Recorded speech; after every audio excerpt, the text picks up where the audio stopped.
오늘 말씀은 우리가 너무나도 잘 아는 오병이어에 대한 기록입니다. 오병이어 사건은 사복음서가 다 기록하고 있는 사건이죠. 사복음서가 이렇게 다 기록하고 있는 사건은 사실 별로 없어요. 그만큼 예수님의 사역 가운데 인상적이고 우리가 기억해야 할 중요한 사건이 이 오병이어 사건입니다. 이 복음서가 우리에게 알려주는 이 오병이어의 핵심 메시지는 예수께서 우리의 생명의 떡이 되신다라고 하는 사실입니다. 여러분, 출애굽 시대에 이스라엘 백성들이 광야에서 배가 고팠을 때 하나님께서 생명의 양식을 내리워 주시죠. 여러분, 그게 무엇입니까? 만나죠, 만나.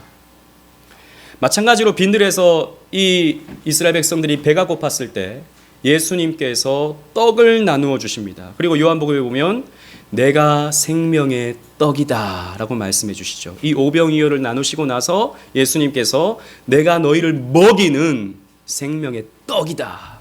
나를 먹는 자는 영원히 배고프지 아니한다 라는 말씀을 주셨죠. 그래서 이 오병이어 사건은 만나 사건의 성취입니다. 우리가 먹는 양식은 시간이 지나면 또 배가 고파요. 여러분, 아침 드시고 오셨나요? 이제 조금씩 출출해질 시간이 다가옵니다. 한 대여섯 시간 지나면 또다시 배가 고픈 게 우리가 일반적으로 먹는 양식들입니다. 그러나 영원한 생명의 떡 되시는 예수님은 우리의 영적인 배고픔을 영원한 포만감으로 채우시는 분이세요. 이것을 우리에게 가르쳐 주는 것입니다. 그런데 복음서에 읽어보면 이 오병이어 사건에 대해서 조금씩 묘사하는 그런 관점이 다르다는 것을 발견하게 됩니다. 그러니까 마태가 다르게 표현하고요, 마가, 누가, 요한이 각각 이 오병이어 사건을 다르게 묘사하고 있다는 것입니다. 이것은 기록의 오류가 있어서 그런 것은 아닙니다. 복음서 기자들이 각각 다른 관점에서 강조하고 싶은 점이 다른 거죠. 이 부분을 나는 좀 강조하고 싶어. 이런 생각으로 그 부분을 강조해서 표현하다 보니까 이제 이 오병이어 사건이 각각 좀 다르게 이렇게 표현되는 것처럼 보일 뿐입니다. 오늘은 마가가 기록하고 있는 좀 독특한 점에 대해서 여러분들과 좀 말씀을 나누어 보고자 합니다. 그래서 이 오병이어 사건을 통해서 우리가 발견할 수 있는 진리의 내용은 무엇인지 살펴보면서 은혜를 나누고자 합니다. 우리 33절 다 같이 한번 읽어볼까요? 33절입니다. 시작. 그들이 가는 것을 보고 많은 사람이 그들인 줄 안지라. 모든 고을로부터 도보로 그곳에 달려와 그들보다 먼저 갔더라. 아멘. 그 앞에 있는 말씀을 보면 예수님은 제자들과 한적한 곳을 찾아서 좀 쉬기를 원하셨습니다. 그런데 많은 사람들이 예수님과 제자들을 발견한 거예요. 저기 예수님이 있다. 저기 제자들이 있다.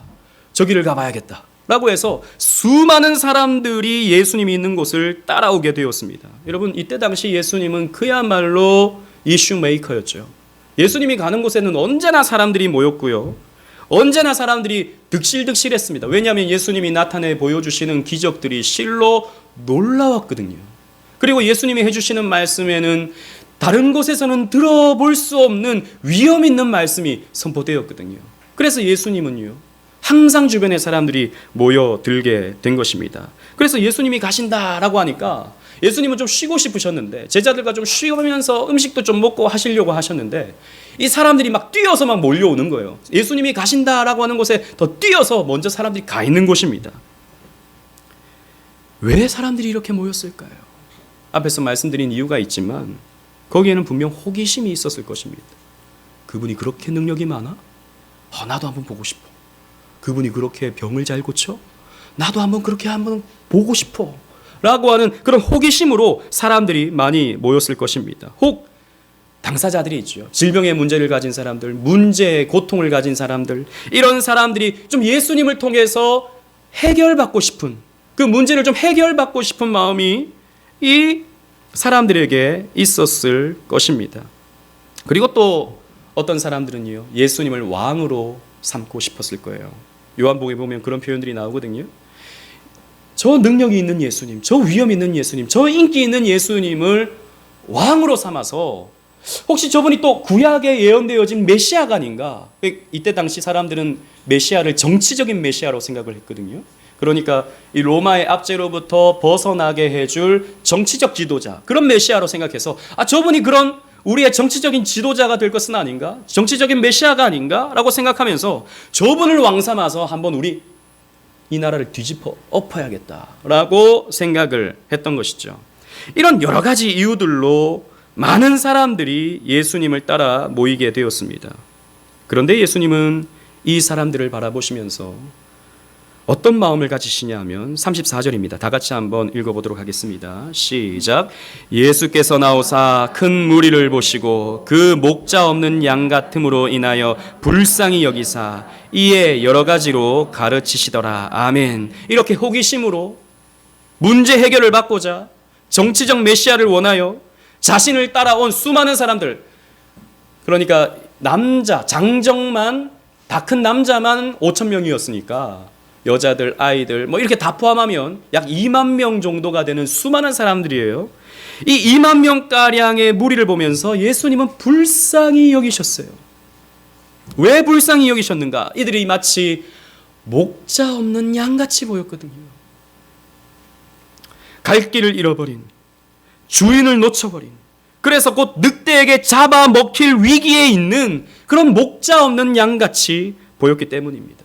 여러분, 구약 성경을 보면요, 목자라고 하는 표현은 특히 시편에서 왕을 상징하기도 합니다. 왕, 지도자. 지도자가 없는 거예요, 지금. 그리고 또 우리 주한이가 암송했듯이 시편 23편에 보면 여호와가 우리의 뭐가 되신다고 말씀하십니까? 목자가 된다라고 하죠. 그러니까 목자라고 하면요, 하나님을 떠올리는 것입니다. 즉 예수님의 표현에 따르면 이 무리들은 예수님 앞에 나와 있긴 한데 예수님을 놓치고 있는 거예요. 하나님을 놓치고 있는 겁니다. 하나님의 형상이 지금 앞에 있는데, 하나님 자신이 앞에 있는데 하나님을 놓치고 있어요. 목자를 놓치고 있어요. 그러니까 이 예수님을 눈앞에 보면서 이분을 그냥 호기심으로 바라보는 거예요. 이분을 그냥 어떤 능력을 그분으로부터 얻어서 내가 좀 병이 고쳐지고 문제가 해결되는 정도로만 보는 것입니다. 혹은 정치적인 지도자, 우리를 잘 먹게 해주고 우리를 좀 자유롭게 해줄 정치적인 지도자쯤으로 바라만 보고 있었다라는 것입니다. 그래서 이들은 목자를 눈앞에 보면서도 목자를 놓치고 있는 거예요. 목자 없는 양같이 된 것입니다. 여러분, 마찬가지예요. 우리도 여기에 모여 있지만 이 자리에 온 이유가 우린 여럿이 있습니다. 어떤 분은 말 그대로 그냥 이 자리에 앉아 있습니다. 그냥 와야 되니까, 안 오면 안 될 것 같으니까, 자꾸 오라고 하니까, 안 앉아 있으면 부모님이 가만두지 않으니까 그렇게 와 있는 사람도 있습니다. 예, 좋습니다.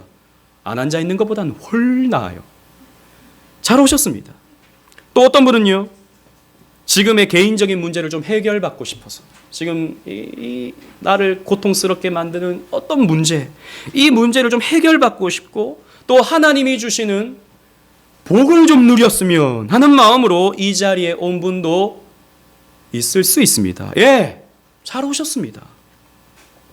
또 어떤 분은 우리 오직은혜 교회에 와서 어떤 탁월한 좀 가르침을 받아야겠다. 아니 뭐 거기까지 생각하신 분이 있는지 모르겠지만 좀 탁월한 가르침을 좀 받아야겠다라고 싶어서, 이 교회는 개혁교회라고 하니까, 개혁주의를 추구한다고 하니까 좀 못 들어본 말씀을 좀, 아니면 내가 이전에 훈련받았던 것처럼 여기서 또 더 훈련받았으면 하는 마음으로 그렇게 온 거라면 조금 잘못 온 것도 있지만 아무튼 뭐 잘 오셨습니다. 예, 좋습니다. 그런데요, 여러분,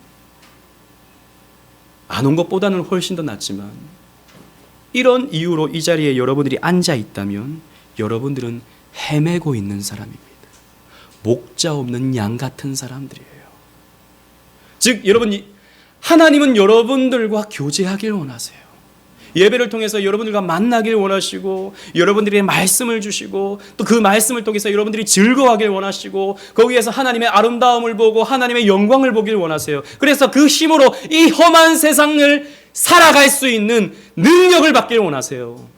근데 그것 말고 그냥 눈앞에 보이는 당장 문제 해결, 호기심, 아니면 내가 좀 더 업그레이드 되는 그 어떤 것, 이런 것은요 세상에서도 다 할 수 있는 것이거든요. 문제 해결, 의사 찾아가면 고쳐질 수 있습니다. 병은 나를 좀 업그레이드 시켜주는 것은 자기개발 강연 잘하는 사람 강연 들으면 되는 거예요.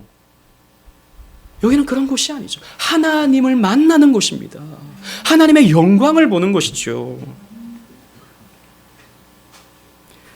하지만 소망이 있는 것은 하나님은 우리를 조금 핀트가 어긋나 있는 우리를, 아니 핀트가 많이 어긋나 있는 우리를 불쌍히 여기신다라는 거예요. 외면하지 않으세요. 야, 너 그런 목적으로 왔어? 넌 자격이 없구나. 넌 가. 넌 오지 마. 이러지 않으신다라는 거예요. 야, 넌 아직까지 예수를 믿고 10년이 지났는데도 여전히 복복 그러냐?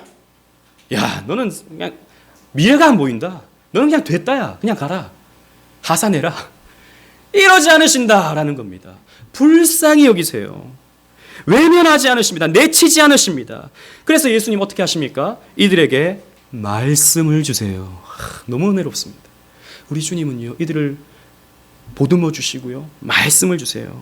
불쌍히 여기사 이에 여러 가지로 가르치시더라 라고 기록하고 있다라는 것입니다. 여러분, 사실 모든 인간은 교회에 있든 없든 하나님을 믿는다고 하든지 안 믿는다고 하든지 다 하나님을 갈망하는 존재입니다. 인간은. 왜냐하면 인간의 마음에는요, 하나님의 자리가 있거든요. 그래서 하나님을 갈망하게 되어 있어요. 그래서 하나님에 대한 배고픔이 다 있습니다. 그러나 인간의 죄가 그것을 왜곡시켜버리죠. 그래서 하나님에 대한 갈망을 다른 무언가로 바꾸어 버립니다. 죄가. 그래서 사람들이 무엇을 쫓아다닙니까? 어떤 신비, 어떤 기적에 대한 배고픔, 이 사람들이 지금 쫓아온 것처럼, 그리고 어떤 문제 해결에 대한, 나를 좀 더 업그레이드 시켜주는 돈, 성공, 명예, 이런 것들을 갈망하는 거죠. 원래는 하나님으로 채워져야 되는 마음인데 이게 변질되어지고 왜곡되어져서 그런 것들을 갈망하게 되는 겁니다. 그리고 정치적 변화에 대한 배고픔. 이 사회가 좀 바뀌어야 돼. 이 사회가 그냥 이렇게 되면 안 돼. 좀 지도자가 바뀌고 정치 체계가 바뀌어서 이 사회가 좀 더 발전돼야 돼 라고 하는 정치적 배고픔, 이런 것들을 가진다는 것입니다. 그런 면에서 우리는요, 다 줄인 자죠. 다 마찬가지입니다. 여러분, 여기 있는 분들 다 마찬가지. 우린 다 줄인 자들이에요. 뭔가 해결되지 않는 내 마음의 공허함을 이걸로 채워보려고 하고 저걸로 채워보려고 하고 이걸로 해결해보려고 하는 다 배고픈 자들이 저와 여러분들입니다. 여러분 한번 생각해 보세요. 여러분들이 뭐에 배가 고프십니까? 이거 꼭 좀 해결됐으면 좋겠어 라고 하는 그 무엇이 여러분들에게 무엇입니까? 가정의 문제입니까? 돈 문제예요? 아니면 지금 내가 이렇게 승진을 좀 해야 되는데 승진이 안 돼서 답답하십니까? 여러 가지 이유가 있을 겁니다. 여러분, 우리는 알아야 돼요. 왜 우리는 해결되지 않는 그 문제들로 인해서 늘 골몰하고 아파하고 힘들어하고 지쳐가는가? 결국에는요, 우리가 하나님에 대해 배가 고프기 때문이에요. 하나님에 대해 배가 고픈데 하나님으로 채우려고 하지 않고 늘 돈, 늘 건강, 늘 사람, 가족, 자녀 이러니까 늘 해결되지 않는 거예요. 늘 목이 마른 것입니다. 늘 배가 고파요. 그래서 주님은 이렇게 말씀하십니다. 마태복음 5장 6절 말씀에 의에 줄이고 목마른 자는 복이 있나니 그들이 배부를 것이미요 라고 주님 말씀하셨어요. 여러분, 여러분들이 배고픈 자라는 것을 아셔야 됩니다. 그 허기진 배는 하나님만이 채우실 수 있다라고 하는 것을 여러분들이 아셔야 된다는 거예요. 그래서 예수님이 무엇을 주십니까? 말씀을 주시는 거예요. 너희들은 지금 말씀이 필요하구나. 너희들의 방향이 지금 핀트가 어긋났는데 엉뚱한 것을 쫓으러 나를 만나러 왔는데 너희들에게는 말씀이 필요하구나. 그래서 예수님이요, 말씀을 주신다고요. 여러분, 어떤 이유가 되었든 이 자리에 오신 여러분 정말 잘 오셨습니다. 그런데요, 여러분들이 이 자리에 앉아서 그냥 왔다 그냥 돌아가 버리면 여러분들 시간 낭비하는 겁니다. 진리의 말씀을 들으십시오. 진리의 말씀을 마음속에 새기십시오. 우리 주님께서 하시는 말씀에 귀를 막지 마시고 그 말씀 앞에 여러분 솔직하게 여러분들의 심경을 비추어 보십시오. 여러분들의 갈망이 무엇입니까? 우리 젊은 친구들은 또 온갖 재밌는 것들, 이 세상의 즐거운 것들, 이런 것들이 갈망되어지죠. 성공, 이런 것들이 갈망되어지죠. 여러분, 해보세요. 그때 한번 해보세요. 진짜 하지 말고 또. 해보시면 이거 아무것도 아니구나 라는 것을 알게 돼요. 그래서 한편으로는요, 아유, 저 친구들은 왜 저렇게 저런 걸 쫓아다니나 싶은데, 또 한편으로는 그래 한번 해봐라 이런 마음도 있어요. 해보면 안다. 이게 얼마나 별것 아닌 건지, 시간 지나면 얼마나 그 신기루처럼 없어지는 건지 알게 된다는 것이죠. 주님께서만 여러분들의 주님배를 채우실 수 있다라는 겁니다. 그런 자들에게 주님께서 이 식사를 베풀어 주시죠. 그리고 말씀이 길어지자 날이 저물어 가게 되었습니다. 그곳은 빈들이라 먹을 것이 없죠. 우리가 잘 아는 것처럼 제자들이 예수님께 나와서 이 많은 사람들을 우리가 먹일 게 없습니다. 마을로 보내서 뭐 음식 좀 사 먹게 해주세요. 이렇게 부탁했습니다. 근데 예수님은 뭐라고 말씀하십니까? 아니다. 너희가 먹을 것을 줘라 라고 말씀하십니다. 그러면서 예수님은 사람들이 가진 양식이 얼마나 있는지 한번 살펴보라 라고 명령을 해주셨죠. 제자들이 열심히 살펴보니까 어린 아이의 오병이어 도시락이 있습니다. 떡 5개와 물고기 2마리였죠.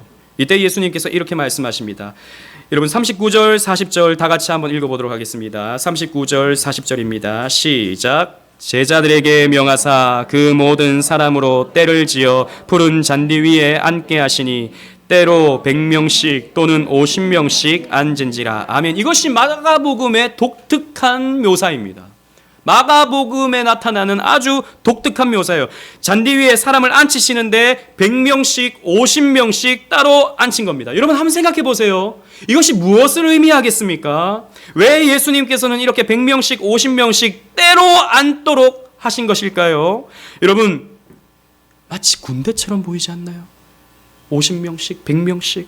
실제로 여기서 때라고 되어 있는 헬라 원어를 보면요, 쉼포시온이라고 되어 있는데 이 말은요 군사 용어입니다. 즉 소대, 중대 이런 식으로 사람을 모아놓은 거예요. 우리는 뭐 이렇게 앉혔다. 그러면 몇 명씩 세려고, 조금 더 편하게 하려고, 좀 더 쉽게 나눠주려고 이렇게 앉혔나 보다라고 생각이 들지만, 여러분 이 장면을 만약에 로마 사람들이 본다면 어떤 생각이 들까요? 굉장히 불편한 모습입니다. 왜요? 유대인들은요, 예수님 이전에 계속해서 민족 봉기를 일으켰거든요. 즉 혁명을 시도했었습니다.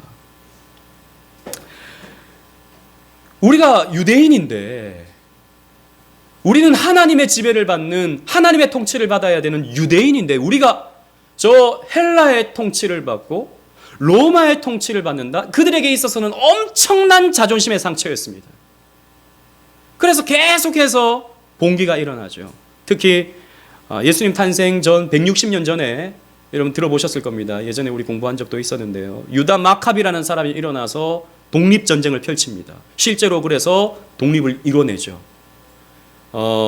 그래서 당시에 헬라가 통치하고 있던 시대였는데, 그 지역을, 가나안 땅을 헬라의 셀리오코스 왕조가 통치하던 시대였는데, 마카비가 이 게릴라전을 통해서 승리를 쟁취했습니다. 그 왕조를 몰아내버리고 하스모니아 왕조를 세웠죠.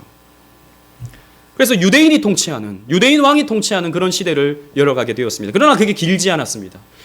신흥 강대국인 로마가, 폼페이우스 장군이 가나안 땅에 진격해 들어오고 그 하스모니아 왕국을 그냥 또 초토화시켜버리죠. 또 자존심의 상처가 난 것입니다. 그 이후로 계속해서 여러분 그 예수님 제자 가운데서도 셀롯당, 열심당원들이 있지 않습니까? 이 사람들이 뭐냐면 독립투사들이에요. 늘 칼을 차고 다니면서 언제든지 이런 친로마 세력들을 암살하는 그런 사람들이었습니다. 계속 그런 운동들이 있었다고요. 그런데 지금 50명씩 100명씩 탁탁 줄을 맞춰서 또 마치 군대처럼 동산 위에 딱 앉아 있는 거예요. 무려 2만 명이나 되는 사람들이. 로마의 입장에서는 어떻게 보이겠습니까? 이거 반역 아니야? 이거 지금 전쟁 일으키려고 하는 거 아니야? 이런 생각이 들 수밖에 없는 것이죠. 위험해 보이는 일입니다. 그래서 어떤 신학자는 이 마가복음의 이 장면을 혁명 전야처럼 그려냈다라고 이렇게 설명을 합니다. 마가는 이 장면을 혁명 전야처럼 그려냈다. 여러분, 실제로 어떤 사람들은요, 제자들이 50명씩 앉으세요. 뭐 예를 들자면 심열 횡대로 모여 뭐 이렇게 했겠죠. 100명씩, 50명씩 이렇게 앉으라고 하는 것을 보면서 이 예수님을 정치적 메시아로 생각하던 사람들은 이 지금 이렇게 하는 거 보니까 지금 혁명을 시작하려나 보다라고 생각하는 사람들이 있었을 겁니다. 드디어 칼을 나눠주나 보다.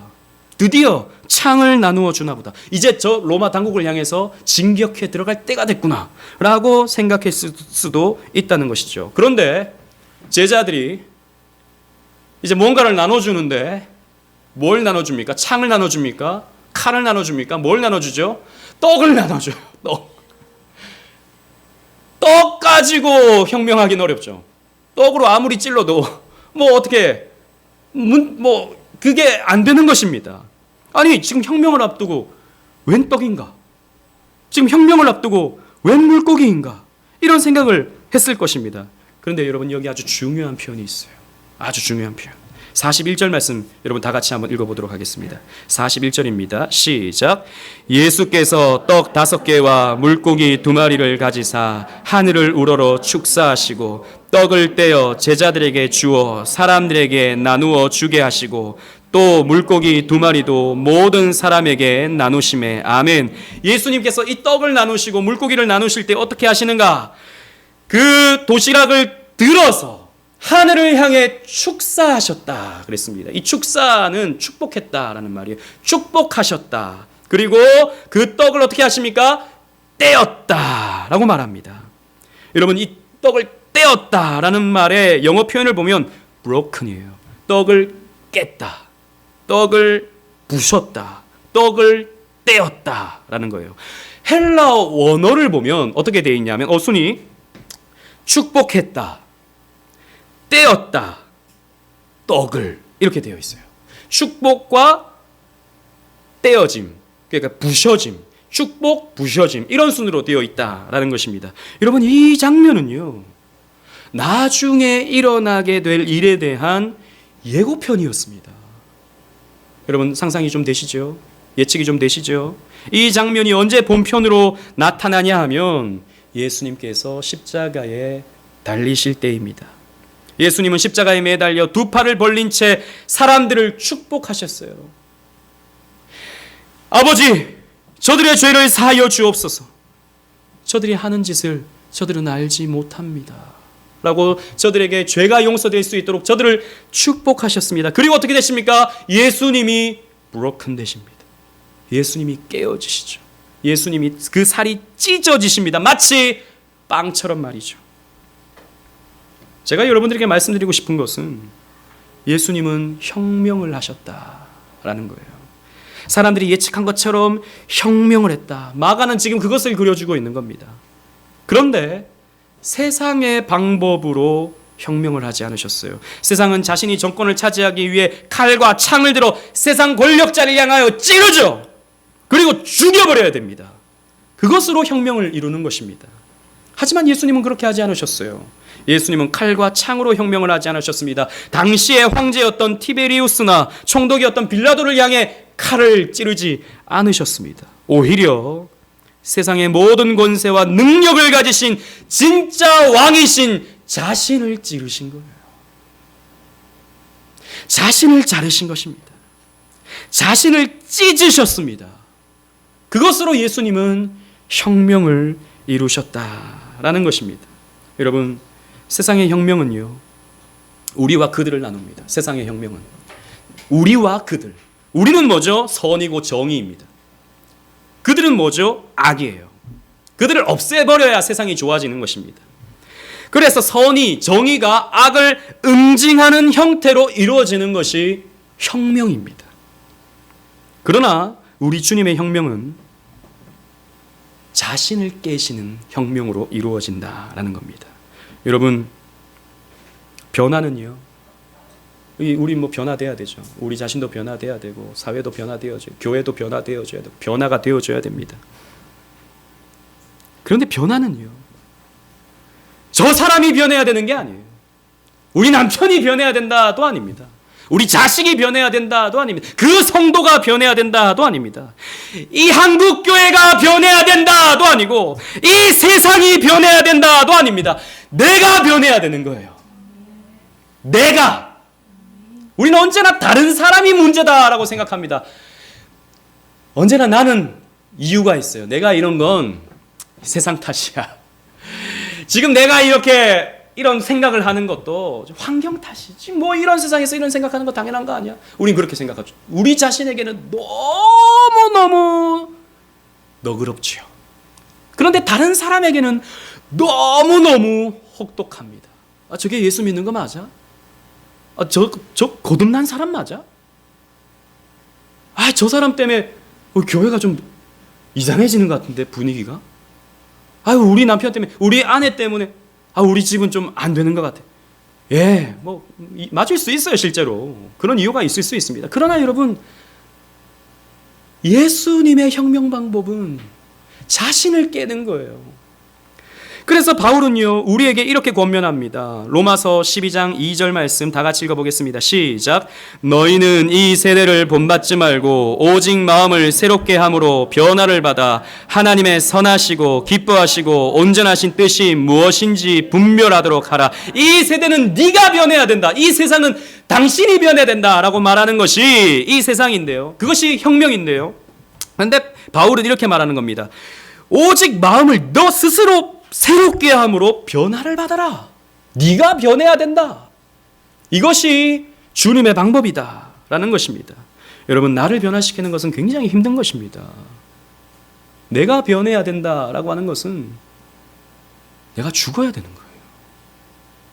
내 야망이, 내 욕심이, 내 생각이, 내 세계관이 죽어야 내가 변할 수 있는 겁니다. 이게 힘들어요. 이게 너무너무 힘듭니다. 초대교회는요, 그래서 이 주님께서 보여주신 이 십자가 희생을 기념하는 떡과 잔을 먹고 마실 때 그들은 혁명에 성공했습니다. 초대교회 성도들은요, 로마의 황제를 그들의 왕으로 섬기지 않았습니다. 그리스도를 왕으로 섬겼죠. 그리고 그들은요, 부요한 자가 가난한 자를 섬기는 형태로 나타났습니다. 주부를 보십시오. 사도행전 4장 32절 다 같이 읽겠습니다. 시작. 믿는 무리가 한 마음과 한 뜻이 되어 모든 물건을 서로 통용하고 자기 재물을 조금이라도 자기 것이라 하는 이가 하나도 없더라. 여러분, 이것이 은혜 받는 교회의 모습입니다. 한 마음과 한 뜻이 됐어요. 어떻게 이럴 수가 있죠? 자기 생각을 주님의 말씀에 맞추어 버린 거예요. 자기를 죽이고 주님의 말씀에 맞추니까 한마음 한뜻이 되어버리는 것입니다. 그러니까 부유한 사람이 또 자기의 재물을 자기의 것이라 여기지 않고 가난한 이들에게 나누어 줄 수 있게 되는 거예요. 이게 혁명입니다. 이게. 여러분, 여러분들의 물질을 다른 이들과 나누는 것이 쉽습니까? 어려워요.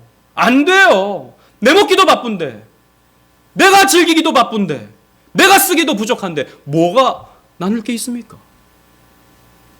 부자한테 물어보세요. 남는 게 있는지. 없다 그래요. 네 줄 건 없다 그래요.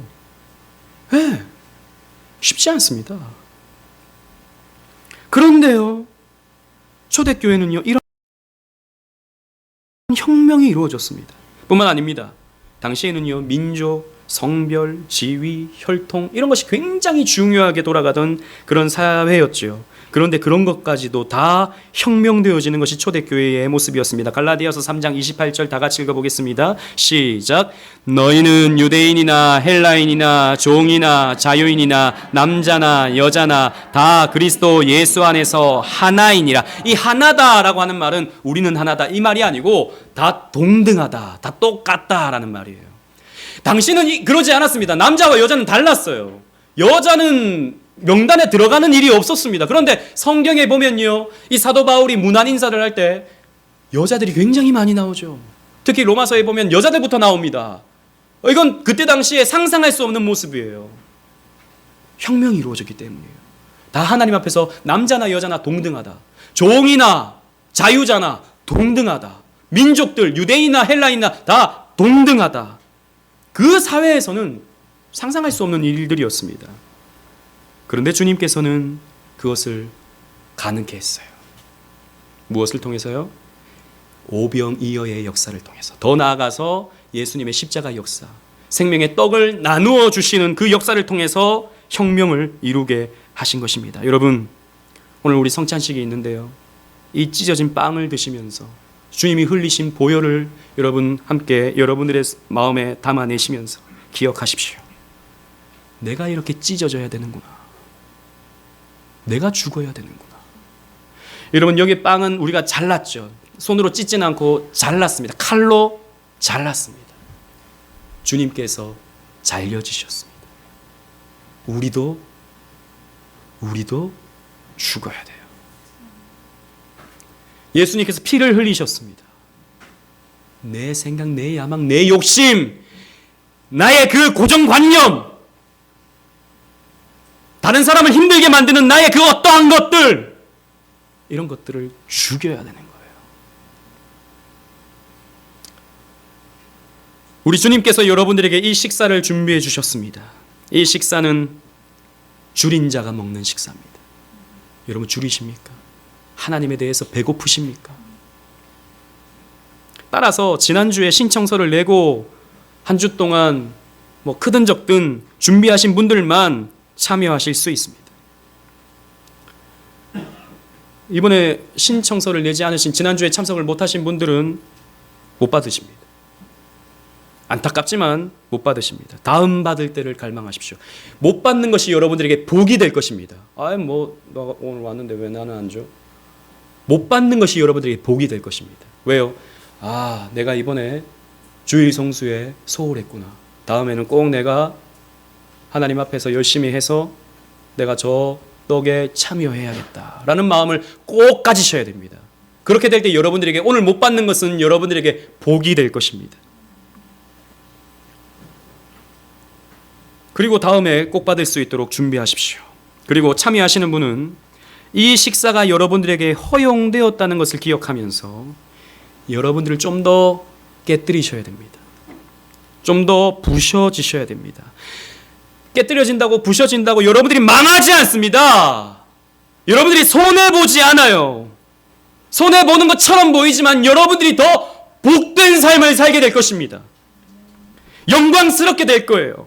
세상 일로 고통스러운 이 세상 속에서 여러분들은 이 떡에 참여함으로 평안함을 누리게 될 것입니다.